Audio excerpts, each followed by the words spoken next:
What's up everybody, welcome to my channel. Today I'm gonna be working on this beautiful 81 Toyota pickup. It's a 4x4 and I'm gonna be doing a 2JC swap. Okay, so this is a GE, it's a non-turbo block. What I did is I took it to the machine shop and they installed GT pistons and rods. I also replaced the rings, they're Toyota OEM rings for a GTE.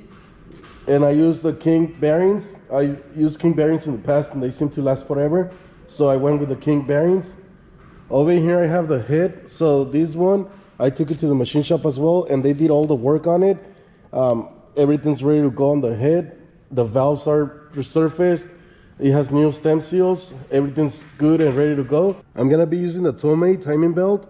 This is the first time I'm gonna use it. It's the same as the Gates, it's blue. So I'm gonna try it out. I'm gonna use ARP studs for the head. And if you're ever doing a 2J, make sure you get a GTE oil pump. So this is a GTE. The block and the head, they're GEs, but you could bolt on the GTE oil pump. It's bigger, it has bigger gears, so I'm assuming it gives you better pressure and volume. So I always use the GTE oil pumps whenever I put a GE together. I got all my bolts over here. This time I labeled them because I noticed that you assemble the engine a lot faster when you don't have to be looking for all the bolts. I'm gonna be replacing the tensioner. This is a new tensioner over here. So I'm just gonna throw a new tensioner. For the water pump, I'm gonna replace the whole thing. So this is the whole housing. And this is a GE water pump. The GTE water pump, it's different.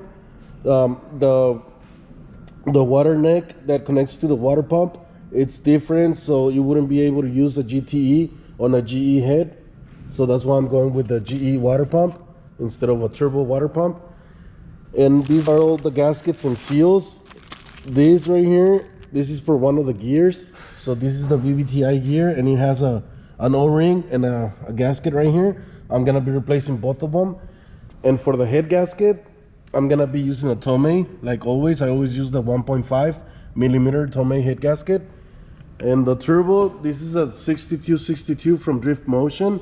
It's a journal bearing, but this is what I have on most of my cars and they're pretty good turbos. So I'm gonna use one of those. Over here I got the downpipe.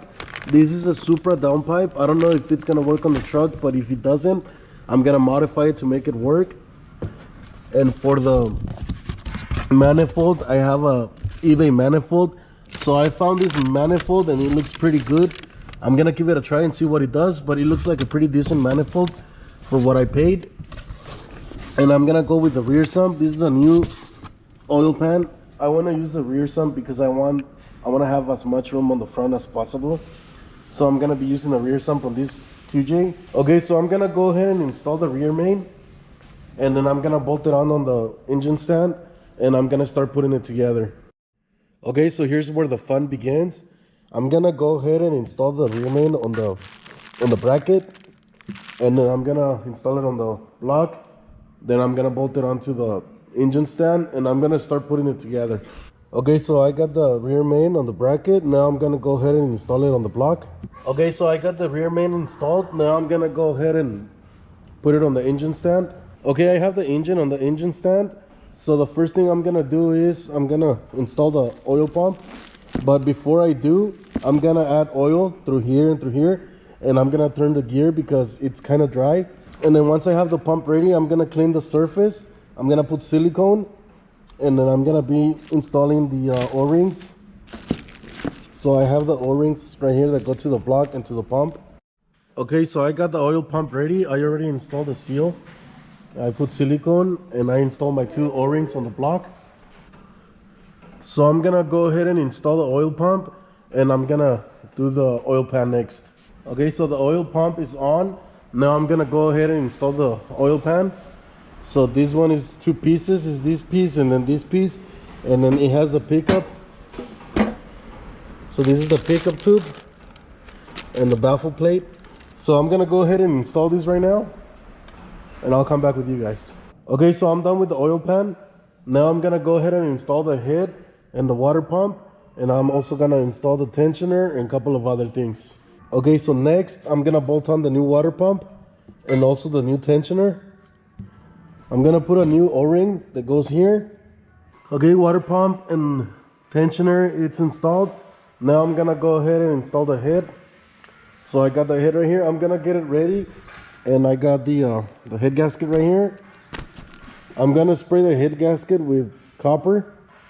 So I'm gonna go ahead and do that right now, and then I'm gonna install the head. Okay, so I already installed the head gasket. I sprayed it with copper. I'm gonna go ahead and install the head as well. So I have everything ready to install the head. I'm gonna use 2 studs to guide the head, and I'm gonna have to remove them. Then I gotta install the washers, then the studs, then I'm gonna bolt it down. Okay, so I just finished bolting on the head. I used the ARP studs. Now I'm gonna install the cams. I'm gonna go ahead and install the cams, and I'm also gonna install the cam seals. So I got the seals right here. Okay, so I just finished bolting on the cams. I also put the timing cover, the rear timing cover, and this cam gear. Now I'm gonna replace this O-ring and this gasket on this BBTI gear. So I'm gonna remove the bolts. I'm gonna open it up. I'm gonna clean it. I'm gonna replace the O-ring, the gasket over here, and then I'm gonna install it on the engine. And I'm just gonna throw the timing belt and the tensioner and the covers, and I'm just gonna finish it right now. Okay, so I'm almost done with the motor. I finished installing the timing belt, some pulleys. I'm gonna go ahead and put this on right now, the water neck, but I'm not gonna completely bolt it on because I need to cut this off. I'm not gonna be using this, so I'm gonna cut it off. I'm gonna weld it, and I'm gonna do the same thing with this. This one I'm gonna cut it and weld it. I'm not gonna need this, and this tube I'm gonna paint it black. So for now I'm gonna leave it on, but it's gonna come off again. I'm gonna go ahead and finish installing the timing cover, and I'm gonna install the valve covers, and I'm also gonna install the intake manifold, the exhaust, and the turbo. I'm just gonna bolt them on, but they're gonna come off again, obviously. Okay, so I'm pretty much done with the motor. It's in one piece now. I'm not gonna drop it in right now because I still gotta do a bunch of work to the truck. I'm gonna replace the transfer case and the transmission. I'm gonna put a newer one. I'm gonna go with the 94 4Runner. I think they have the R150. So I'm gonna be replacing the transmission and transfer case with one of those. And for the differential, I wanna replace it as well. I wanna put a Tacoma, and I'm gonna throw an LSD in there. So I still got a couple of things that I gotta do to the truck. And I also have to clean up the engine bay. So I'm gonna put a fuse box. I gotta remove all of those fuses right there. So I wanna use relays and fuses. I'm gonna get rid of most of the wiring and some hoses. And over here I got reservoirs that I'm not gonna use anymore. And I wanna spray the engine bay. And I'm also gonna paint the chassis. So I still got a lot of work to do to the truck. I'm not gonna drop the motor in right now. But once I'm ready to start doing the motor mounts and the brackets that I need, I'm gonna use a different 2J to do the brackets and the motor mounts and all that stuff. And then once I spray the engine bay and have everything ready to go, then I'm gonna be dropping this one in, and that's gonna be it. I'm just gonna do the harness, throw a standalone, and have fun with the little truck. Okay, so that's gonna be it for this video. Thank you guys for watching. Don't forget to subscribe. And I'm gonna leave you guys with a little clip from the SEMA show. I didn't get to go inside. I was just outside the convention center. They don't allow kids, so I couldn't go inside because I had my family. But I walked outside the convention center, and I mean, you still get to look at some of the cars. I had fun. And on Saturday, they had the Formula event going on, so I got to see the Formula event as well. Thank you guys for watching, and I'll see you guys next time.